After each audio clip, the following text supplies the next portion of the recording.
Welcome to Current Situation, your Palmetto State political pulse. I'm your host, Joshua Gale, alongside South Carolina State House Representative Jordan Pace.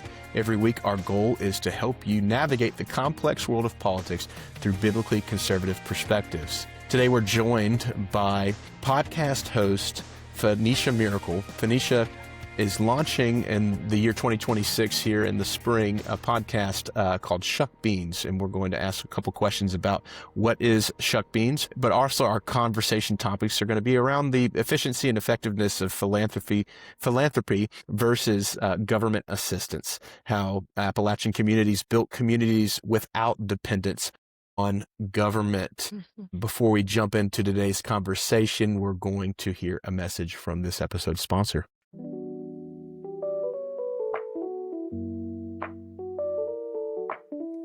Hi, I'm Joshua Gale, founder and designer at Val & Vine Jewelry.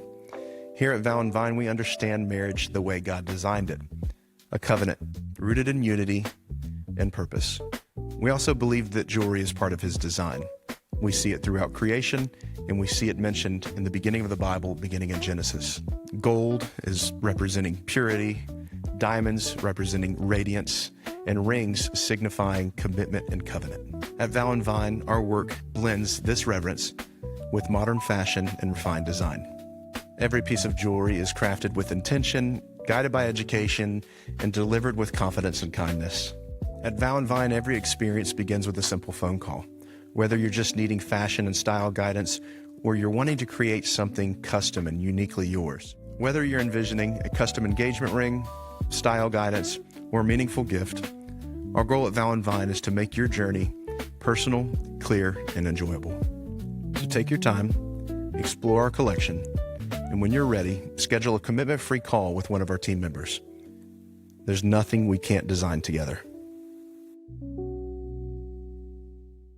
Welcome back to The Current Situation. Phoenicia, we met a few weeks ago, and you told us a little bit about yourself and about podcasts. But if you could just, share with our listeners who you are, what's your background, and what led you to this point of saying, I want to tell my story, and then what in the world are Shuck Beans? Well, thank you, Jordan, and thank you, Josh. It's really an honor to be here on Current Situation.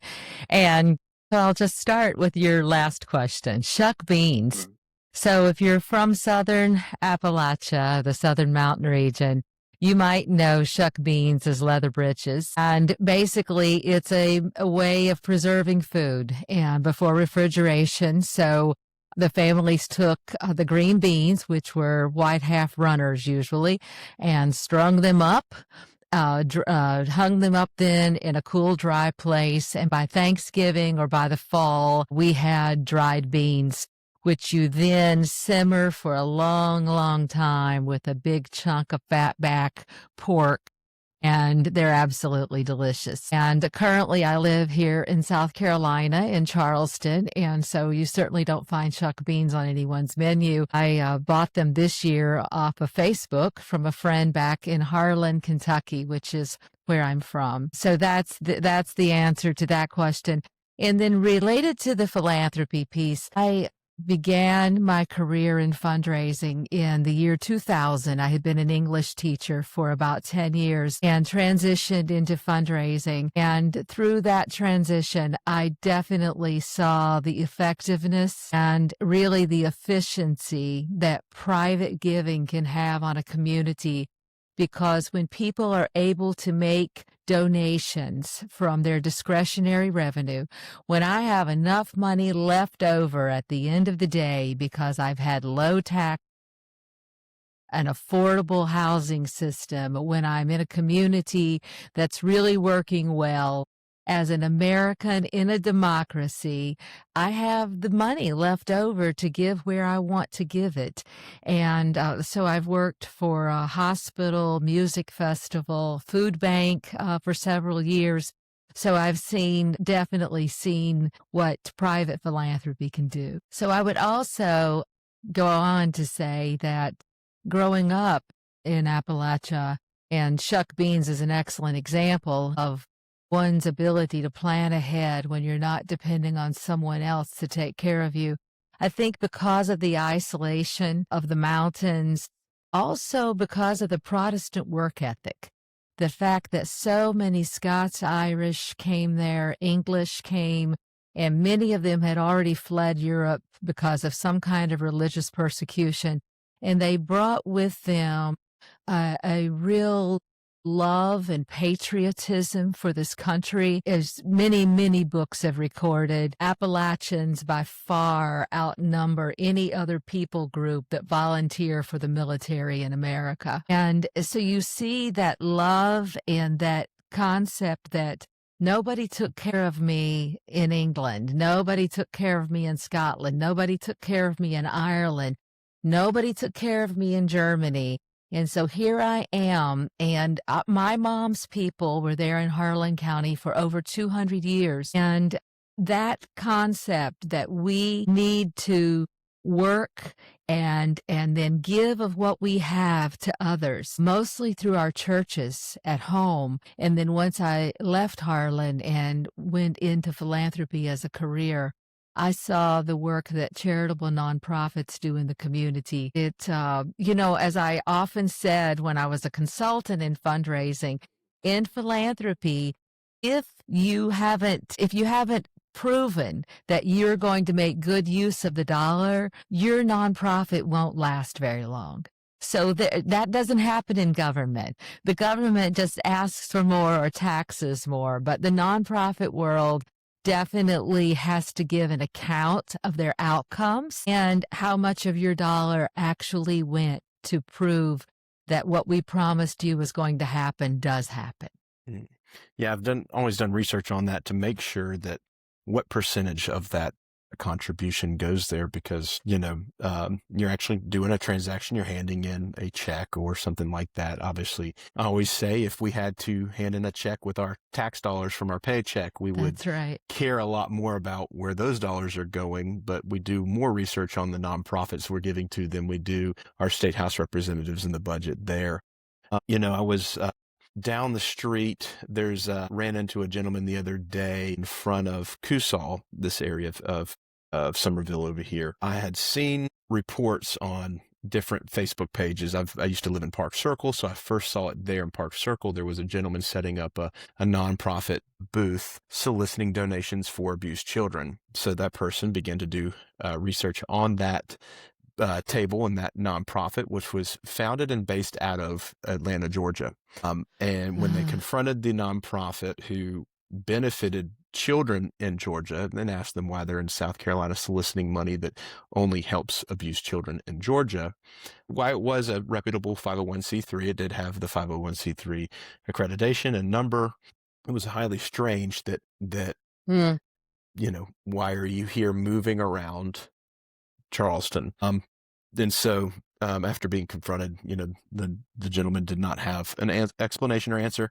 But when I ran into him in front of Steel City Pizza, I saw people just walking by, dropping in $20 bills, and without any wonder of who is this nonprofit and what are they giving to. So it's very strange that sometimes we care more about researching that than we do where our tax dollars going, which are funding some things that we wouldn't want funded either, that do not benefit the citizens of our own state. So that's a good point there. And how much of that percentage is it? 10% that goes to there? Is it 10%?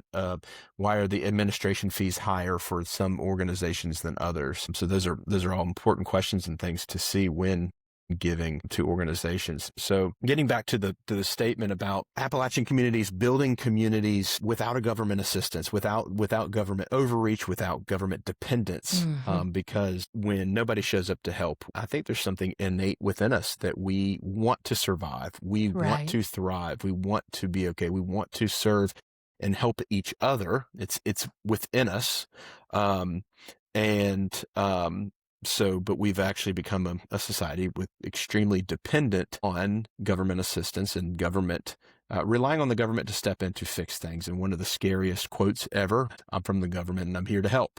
That is not good news, but can tell us about the communities relying on one another without government dependence. probably the most recent example in Appalachia that we have are those horrible, horrible floods that happened as a result of the hurricane that came through here or through the Carolinas and hit Asheville. And you certainly see there that, you've got mules carrying goods to families. You have other churches. I gave to a church in Kentucky that was then making donations to buy some temporary housing, some trailers for families in Asheville. And so there's definitely that belief that if I don't have it, I can ask my neighbor for it. And I'll give you an example out of my own life. When I was 10 years old, our community flooded. I remember standing in our field in rural Harlan County, and the rain never stopped. And I stood there with my dad, and I watched the Cumberland River as it came up the back side of our property, which we had about 18 acres there, and the property had a hill on it. And my dad never believed that the water would peak over that hill. Right. And so what he did is he owned several businesses, and he had a what we call a ton truck. He took our ton truck to our neighbor's house because they lived in the lowland along the Cumberland River, and he loaded up all of their furniture onto his truck. But the rain never stopped. And the next day, the rain peaked over that hill. By then, my sister and my dad and my mom were carrying some bricks and cinder blocks out of our barn, and we were setting our own furniture up because Dad started to be concerned. And by the third day, they sent me to my grandmother's house along with my sisters, and the floods filled our 13-foot basement and came about 2 feet into our house. Until my mom sold the house, we had furniture that still had flood marks on a lot of it. Wow. And the neighbor's house, by the way, washed away. Oh my God. But you think about that. At that moment, we were relying on each other. I went to my grandmother's. My dad had my neighbor's furniture on their truck. But I will say this because I don't want to ever pretend that the government assistance doesn't help in times of need. Came into our community following that. I remember standing in a long, long, long line as we were in line for a check to get some assistance after the floods. And for the first time in my life, I can remember going to JCPenney's and buying brand new towels. Wow. And I definitely remember. And so that was the first time, the only time that I ever personally experienced what I would say was the private plus the public assistance that really helped people get through that entire situation. And when the flood mud finally receded or the waters receded, you know who was in our house cleaning out the mud were church members.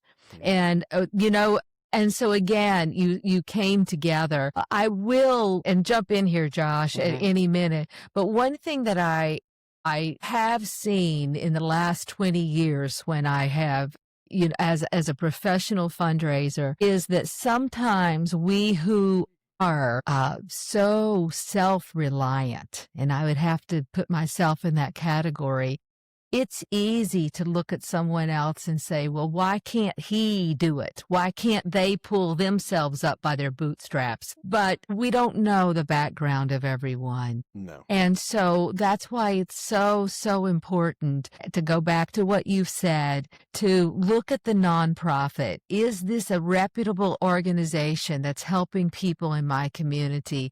And how are they deciding whom they're going to help? And then give to your church or to your local nonprofit, your local food bank, those organizations that you know are doing the outreach, because we're not called to judge why people are in need.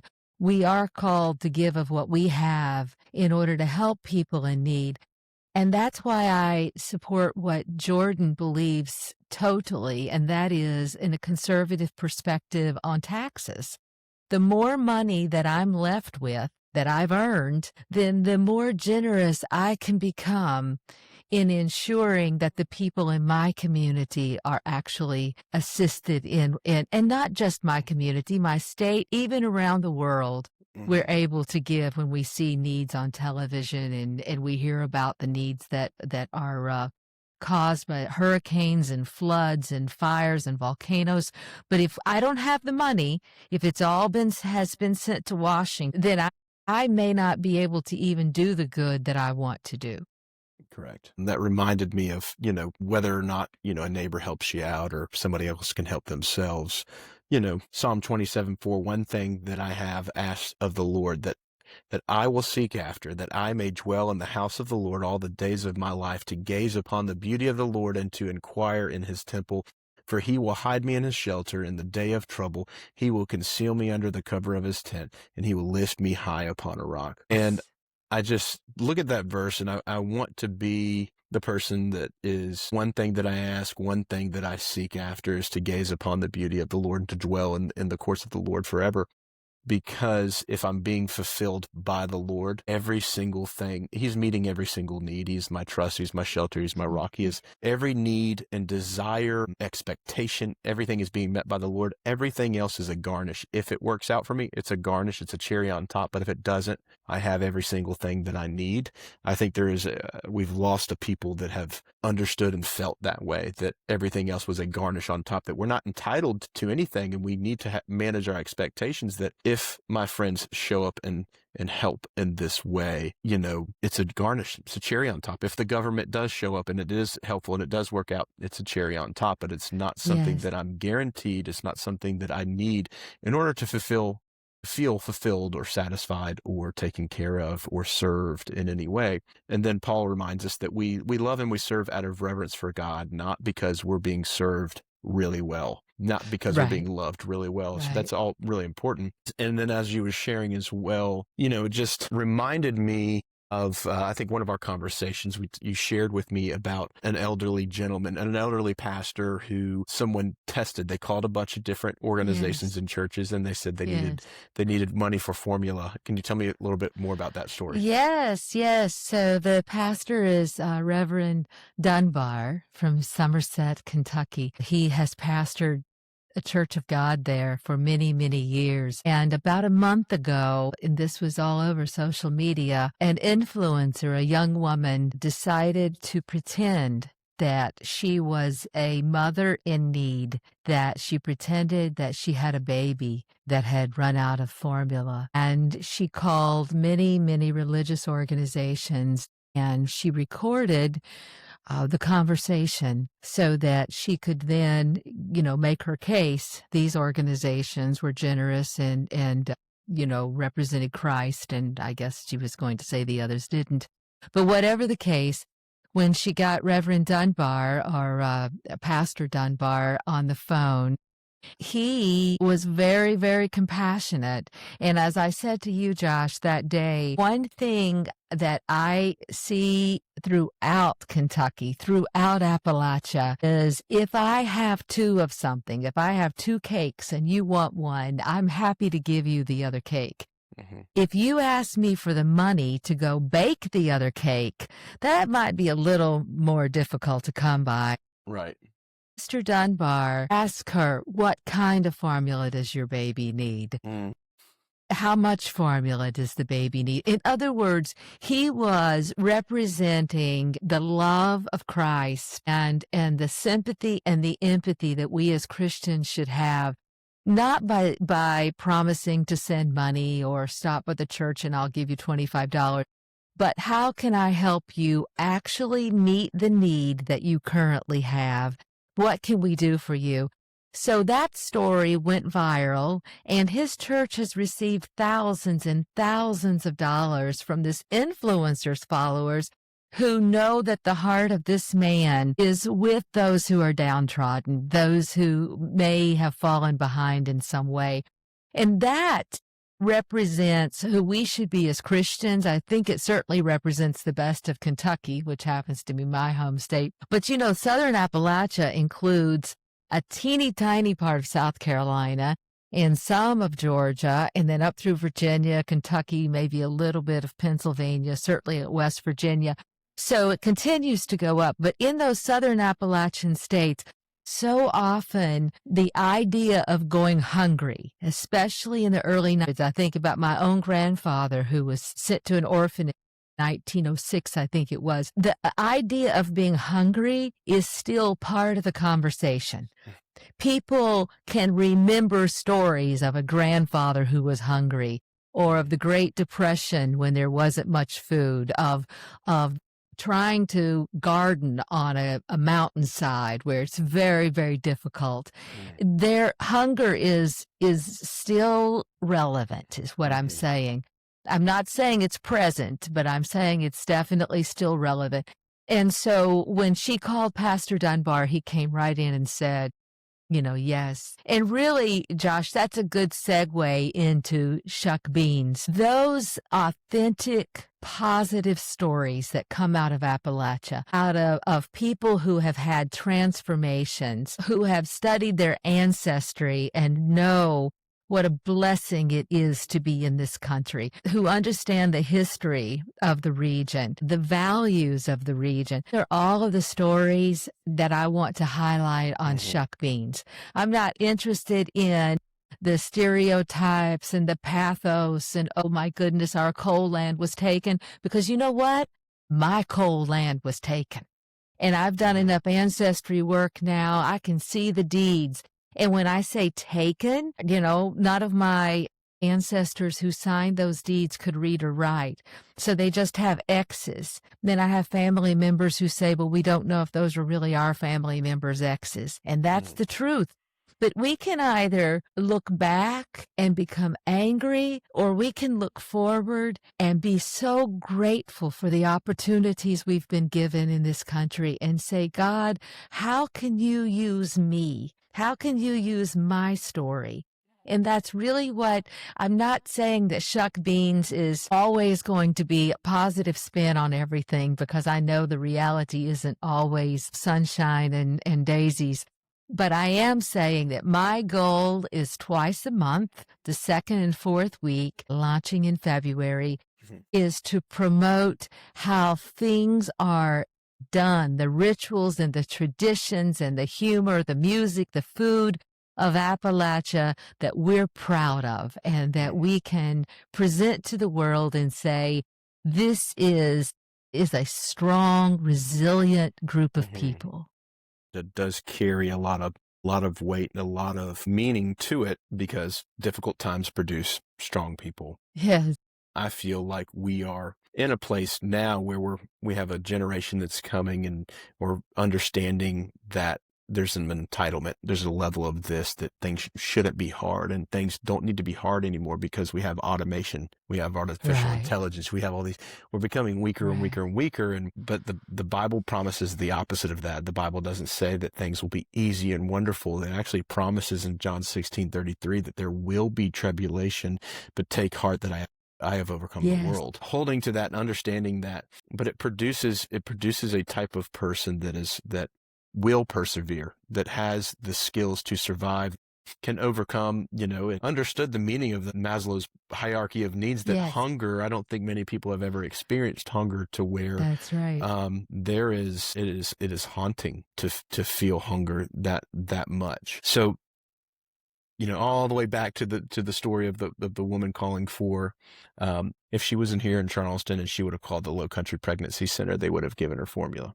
Yes. And so this is that reminder. If you can donate, have formula, get the free packages of formula, any of those things, donate those to the Low Country Pregnancy Center. There are plenty of people who are looking for formula. It is expensive. It has gotten more expensive. And anytime the government tries to make something affordable, it becomes extremely expensive. Well, how is a powdered protein substance becomes so expensive? Even a can about this size, more expensive than an entire container of protein that I take after the gym, is become more, a tiny can has become more expensive than a large container of protein for an adult, which also can be considered a meal substitute. When the government tries to make something affordable, it becomes extremely expensive through greed.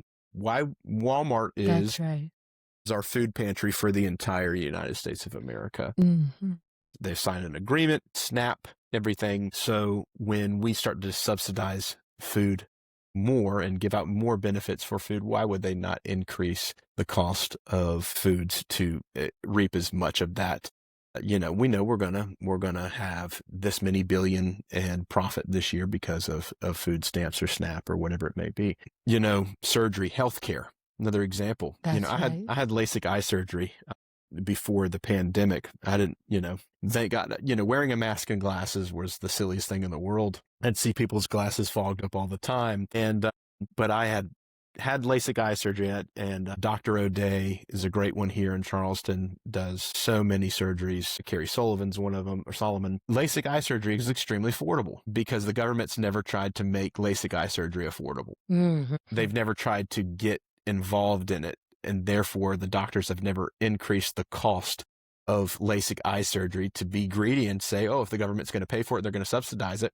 LASIK eye surgery is now $10,000 rather than $1,500 to $3,000 for a single eye surgery. The same thing for healthcare, the same thing for food. Anytime the government gets involved in trying to make something more affordable, it becomes extremely unaffordable. And so, Jordan, we've, started to begin to cover, the different things of hunger and needs and how difficult times produce strong character. I think, childcare has become a big issue in, especially people our age and younger that are starting to have kids, and use it as an excuse for people not having kids. And childcare costs so much. But one of the things that we discovered, like you were saying, Josh, the unintended consequences of government trying to help subsidize. They'll subsidize, and then this movement for like what they call universal 4K. One of the people running for governor is trying to push this. Well, the economic reality is childcare, like childcare centers, the professional, like the big corporate size places, they don't make any money until the kid's 3 years old. The infants especially are loss leaders essentially, and they break even mostly on like the 2-year-olds. It's the 3 and the 4-year-olds especially, because the ratios are different. They can have less workers per child when they're 4 because they're more self-sufficient. That's where they actually make enough profit to be open. So with the government helping, they're making childcare even more unaffordable by closing these centers and then hyper-regulating home daycares out of existence. I wonder if you could, like, in Appalachia, without any of that, how did people take care of their kids? Like, what was childcare like in that circumstance? I'm 59 years old, so I haven't lived at home since I was almost 20.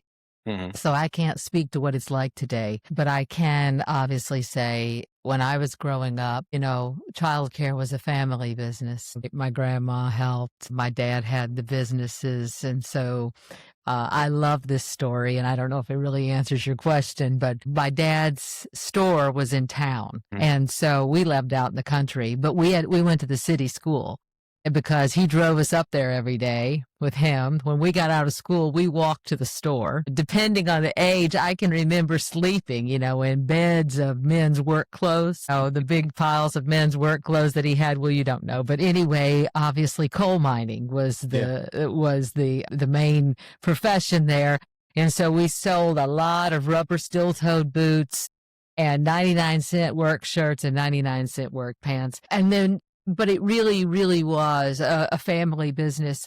Jordan, there's something else though that's in line with this that I can say I have relevant experience in. I went to public school, K through 12. Mm-hmm. For 2 years, I was in a private college, but then I ended up graduating from Western Kentucky University. And I only bring that up to say that when our medical and then eventually I lived in Savannah, Georgia, where everyone I knew had children in private schools. And the idea that I now have to make at least $10,000 per year per child to pay for that private school is actually because the federal government and the state government have taken our school systems and turned them into these liberal banks of individuals who have one single goal, and that is to teach children the complete opposite of what they're being taught at home regarding who they are as a creation of God, regarding God's plan for their life and their future. And so you take all of those concepts that have now been integrated into public education and say, okay, we've just driven out thousands of families from this system. That's because the federal government got involved and allowed these things to happen. So when we look at healthcare and what's happening in healthcare, when you saw that huge exodus from public school, I have traveled enough to know there will be that exodus. It is already happening. When you've been in fundraising as long as I have, most of your donors are already part of some type of private medical care that involves them not having to become part of the public system. And so once again, when we get involved in ensuring there's socialized medicine for everyone, and the line to see my primary care physician is down the street and he's going to give me 8 minutes. You know what the wealthier families in our state are going to do? They are going to go to these boutique medicine clinics and they are going to hire their own private practitioner. And so what it does is it creates a decline in care, just like you've seen the decline in the public school system. And so I think what people don't realize when they push, I'm entitled to all of these things, is that once the money is spread so thin that everything is covered, no one is covered, and those who can leave. And so you're left with something far inferior to what you thought you were going to get before the government became involved in it. And that's what I keep saying to my husband. I worked for 8 years in the county hospital system fundraising in Savannah, and private philanthropy was so important there. But in no way, shape, or form was that hospital built on a socialized system except for one department. And that was the ER. And there are federal laws that say when you walk into an emergency room and declare, I'm having an emergency, then I have to be treated. And there you saw what happens when the supply does not meet the demand. And so then you go down there to the ER on any given night and the whole place is full. That doesn't happen because everyone's sick. It happens because the federal government has implemented a law that creates that crisis. So that's where we have to be careful. That's why, again, going back to private generosity and private philanthropy, and privately taking the resources I've been given and sharing them in places that I trust and have confidence in is such an important Christian leaders, I believe, in our state. And sadly, it was Saint President Ronald Reagan that actually that instituted that. Most Republicans Saint President Ronald Reagan. That's right. You are right. I think our mental health issues also land with his administration, which I regret saying and don't like to say, but so much of what we see in city parks today is the fallout of the federal government trying to solve a problem that should have been solved locally. So Jordan, we don't have a South Carolina fully funded emergency fund. We have different nonprofits, different groups around the state being funded by the state budget. We have hoping that they're ran correctly, up to what standard, we don't know. But why do we keep putting earmarks and things in budgets when we do not have a plan for our own state in an emergency situation? You're talking about like a natural disaster emergency? Natural disaster. I mean, we saw it in North Carolina. There was not a nest egg. There was not a plan. We had to wait for federal relief. My brother is a consultant as in emergency management, and he goes to townships everywhere. He's been in North Carolina for the past several years, cleaning up and working with each small town who doesn't have the city manager, or the town doesn't have the personnel to be able to even to refile the paperwork and receive the federal funding. So then part of your tax paying dollars is paying the consultant, who's then getting a percentage of the money that's coming in to help the city to receive the funds that were given to them in the first place, to make sure that they do get them and get in line to get them. So, we're not looking out for our own, but yet we are not chasing our tax dollars down to see where the money's going.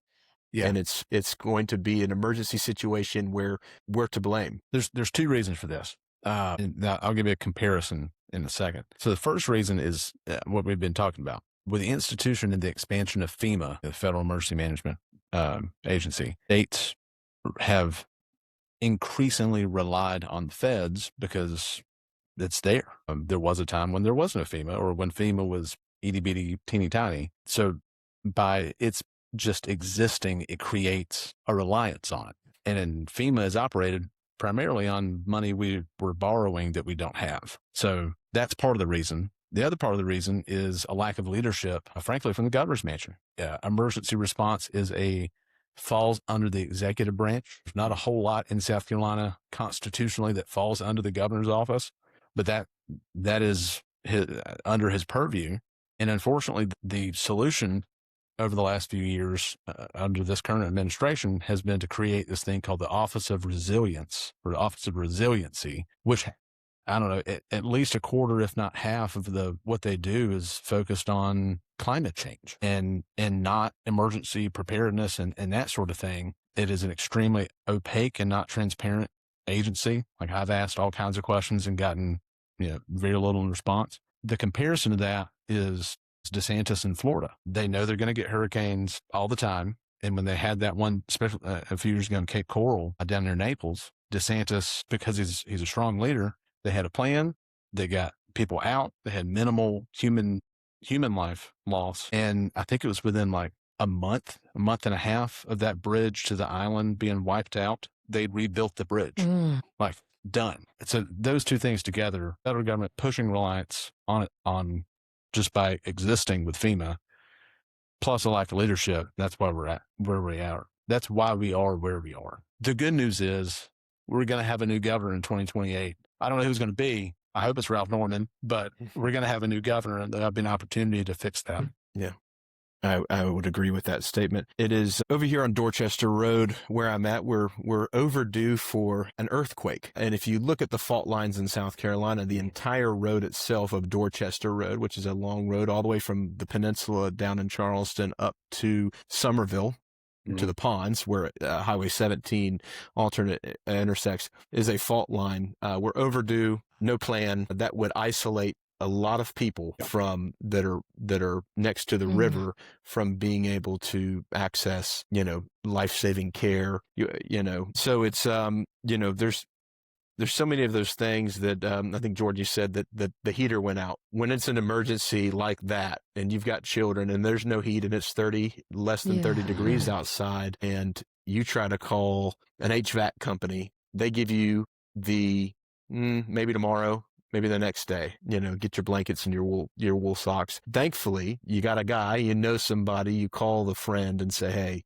I need you to come look at this, put me at the top of your list. But nobody's going to show up, and we have county emergency management groups, but I've seen how they operate as well. And it's overwhelming. And so I think it's really important also to know your neighbors, know your community, develop a community where you can rely on one another, because there will become a time where we have to rely on one another. And I want that opportunity. I found a recording of an earthquake in Horry County. And this was like the fact that we even had the recording was taken years and years later on a phonograph. And so like somebody remastered the phonograph recording, is one of the earliest recordings we have in South Carolina. And this gentleman, he was explaining what happened. He was a school teacher. And he's explaining everything that happened. And he said the cries, these screams, these shouts for God save us, please God save us, holding on to trees, people out of their mind, had never experienced an earthquake before. This was a disastrous, the earth was opening up.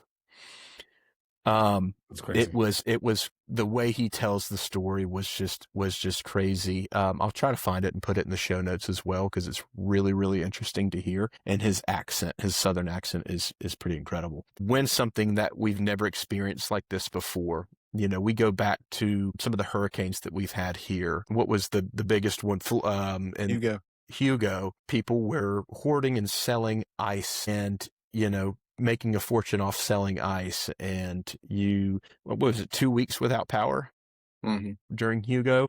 For some people, yeah. For some people, people still have some PTSD about not having power for 2 weeks and what a struggle that was. And people that rely on that for breathing machines, rely on it for all sorts of medical conditions and sometimes heat, some of those basic necessities. And people don't have a plan. They've never had to live without these necessities.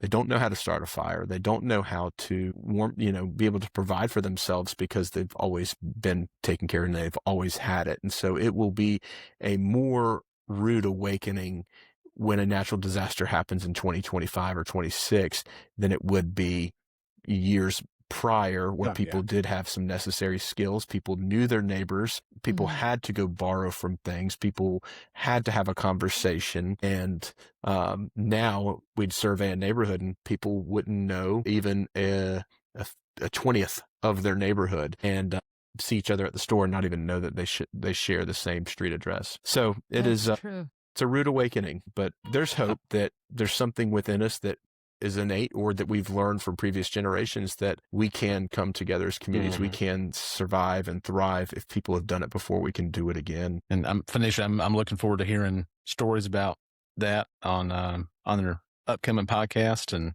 inspiring us with some stories of how it's been done before and how we can do it again. Thank you both very much. I'm excited about this and certainly happy to be in a state, Jordan, where you're representing a district very close to me, not the one I'm living in right now, but thank you for all that you're doing to make this state such a desirable place to live in. And my husband and I have been in South Carolina for 5 years, and we've very, very much enjoyed it.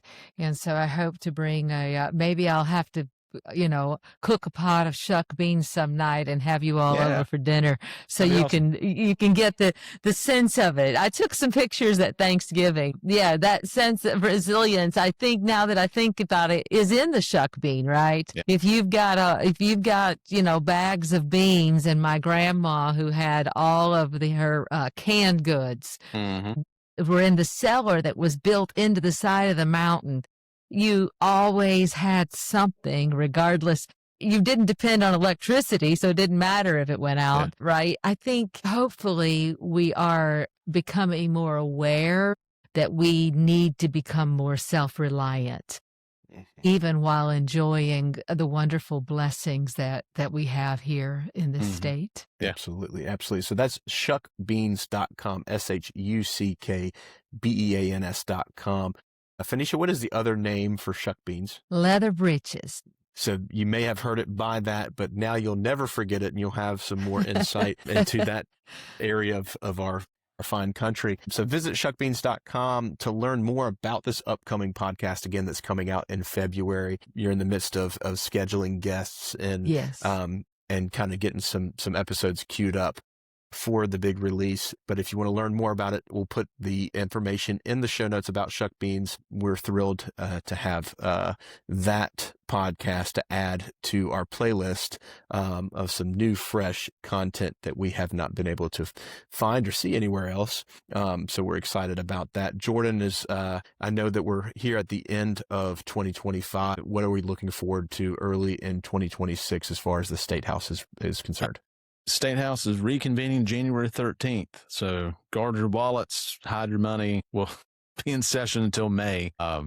And I think there'll be a lot coming out pretty quick. Okay. So we'll do an episode about that. Yes. Check back here at Current Situation. We've got some episodes we'll be releasing in a timely manner here in 2026 to keep you updated what's happening in the State House and how you have the responsibility to follow your dollars, your soldiers. So I like to call my dollars soldiers. You follow your soldiers and their responsibility for what good that they're going to bring here in the state of South Carolina. And so keep up with that here from Current Situation. And thank you for tuning in. And we look forward to sharing more with you coming in the next few weeks.